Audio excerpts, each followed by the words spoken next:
In this video, we're going to look at interpreting conclusions for confidence intervals, specifically for a population proportion. So we're talking about a yes-no trait, where the whole purpose of a confidence interval in this case is to estimate P, the true proportion of the population that has the trait, within a certain interval and at a certain confidence level. All right, so suppose a survey which meets all conditions is taken, in which U.S. adults are asked if they support a new law coming up for a vote. The results of this survey have 140 out of the 250 U.S. adults who state that they fully support the new law. So this gives us a sample proportion, or a p-hat, of 140 divided by 250, or 56%. And if you compute a 90% confidence interval, you would get 51% to 61%. So what does this mean? All right, so what's going to happen is we're going to compare a lot of different statements and see if they're actually correct or not. So let me just give you a preview of that. And honestly, a lot of times when you read these, they look so similar, it's hard to tell the difference.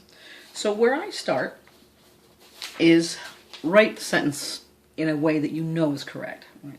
So I've got one format here with a blank confidence between this percent and that percent of the population has the trait. So we know the population is all U.S. adults. And the trait is whether you support, that's the main word, the new law or not. That's the trait. So the yes is the support, the no is you don't support.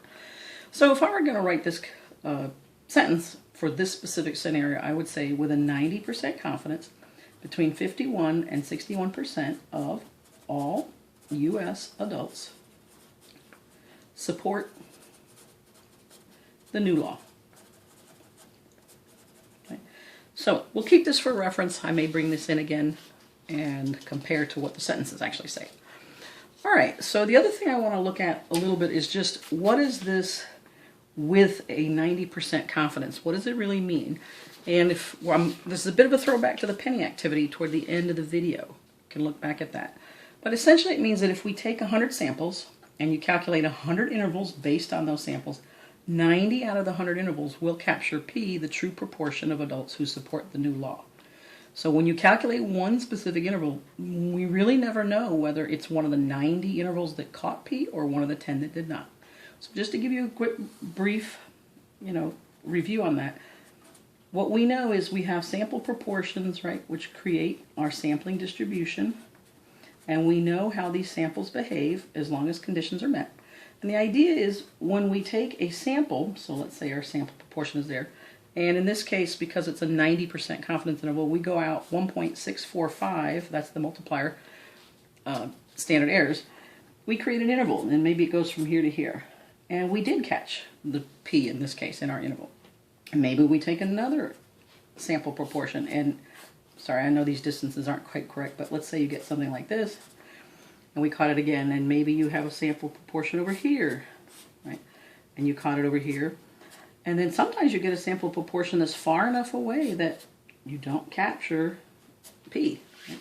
So what we're saying here is, because of sampling variability and the fact that the sample proportion is the basis of your interval, right? You add and subtract the margin of error to come up with your interval.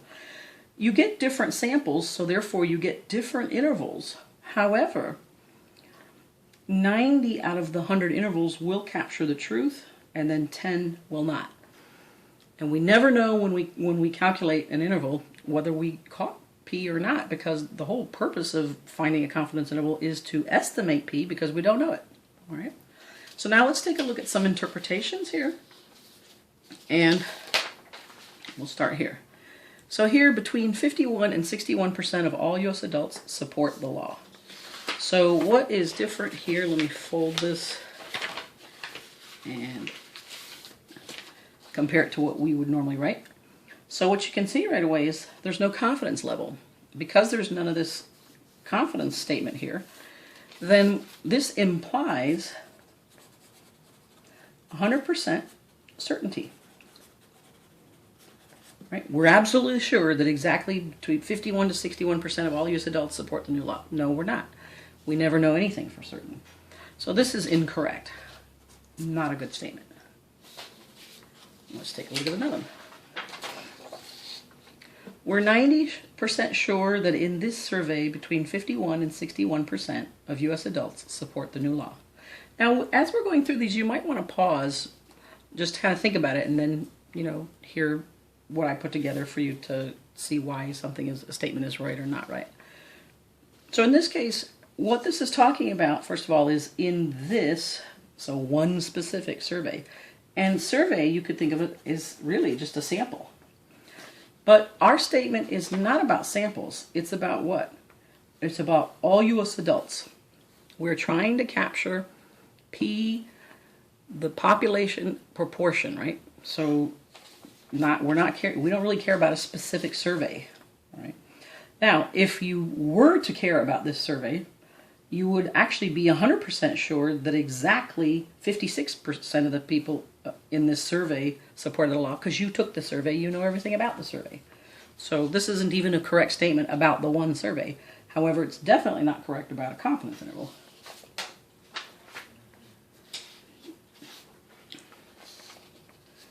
Here, we're 90% sure that between 51 and 61% of U.S. adults, of all U.S. adults, support the new law.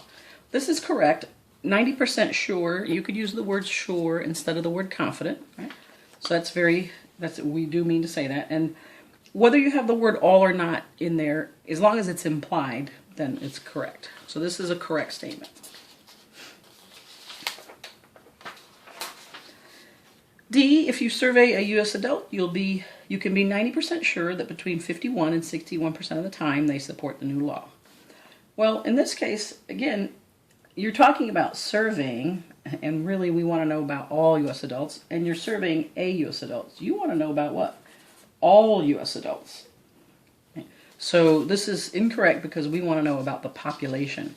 And technically, if you did want to actually talk about one U.S. adult, the result would be yes or no. That would be what they would tell you. Yes, I support. No, I don't. Right? So it's an incorrect statement even about one U.S. adult. E, 90% of all U.S. adults support the new law between 51 and 61% of the time. All right, so again, remember the 90% confidence is intended, let's go back here, to measure the rate at which your intervals capture the truth, right? It's all about intervals.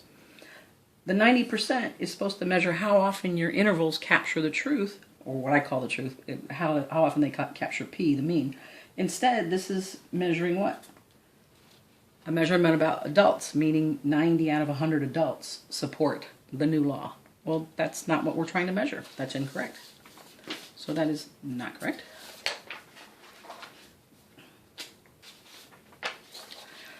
F, 90% of the time, when we take a survey, we'll find that between 51 and 61% of U.S. adults will support the new law. So again, we don't really care about a survey. That would be like, okay, we're taking a sample. That's not what I'm trying to measure. I'm trying to measure the rate at which, I want to actually estimate the population proportion within a certain interval and then tell you what confidence level I have in it. So anytime you see a sample or survey, your statement is likely to not be correct. All right. So this is wrong because I don't care about a survey. Remember, what I want is to know the percent of the population that has the trait and know that that's between two certain boundaries. That's what I'm telling you, right? Within a certain confidence level. G, 90% of all surveys of U.S. adults will show that 56% of U.S. adults support the new law. Again, the 90% here is measuring surveys, not intervals, and we want it to measure intervals. How often the intervals capture P. So this is incorrect, and actually, if this were a statement about surveys, it's really saying that 90% of the time when you take a sample, you get exactly the same sample, 56%, which we know from sampling variability isn't true. So this is an incorrect statement even about samples. So that's wrong. H, 90% of all surveys of U.S. adults will show that between 51 and 61% of U.S. adults support the new law. Again, same kind of problem initially here. The 90 is representing the surveys, right? And it's saying that 90% of my samples will actually all land here. And so that's an incorrect statement about confidence intervals, but it's also an incorrect statement about samples and how they behave, because the theory always said basically 90% of your samples or surveys will be within, in this case, 1.645 standard deviations from the mean. But remember, what was the basis of this interval? It was p hat. It was a sample. You took a sample, and then you created this interval. The theory never said, oh, just take a sample somewhere here in this distribution, and then I can tell you that all your other, you'll really create a distribution around that. That's not true. It was always around p, and we don't know p. This is just a p hat that was in the center of this. So that's completely wrong, too. We're 90% sure that between 51 and 61% of the sampled U.S. adults support the new law. Again, this is incorrect because you're talking about the sampled U.S. adults, and we can assume that's in one sample instead of lots of samples. So that's a bit of a difference even there. Let me just go back to a couple of the statements. A lot of times some of these will say 90% of all surveys or samples. That means you get lots and lots of samples. Here you're talking about one sample, and we don't care about one sample. We care about the population of U.S. adults. So this is wrong as a confidence interval statement. It is also wrong about the one sample, because who took the sample? We did. How sure are we? 100%. So if we were going to make a statement about the one sample that we took, it would look something like this.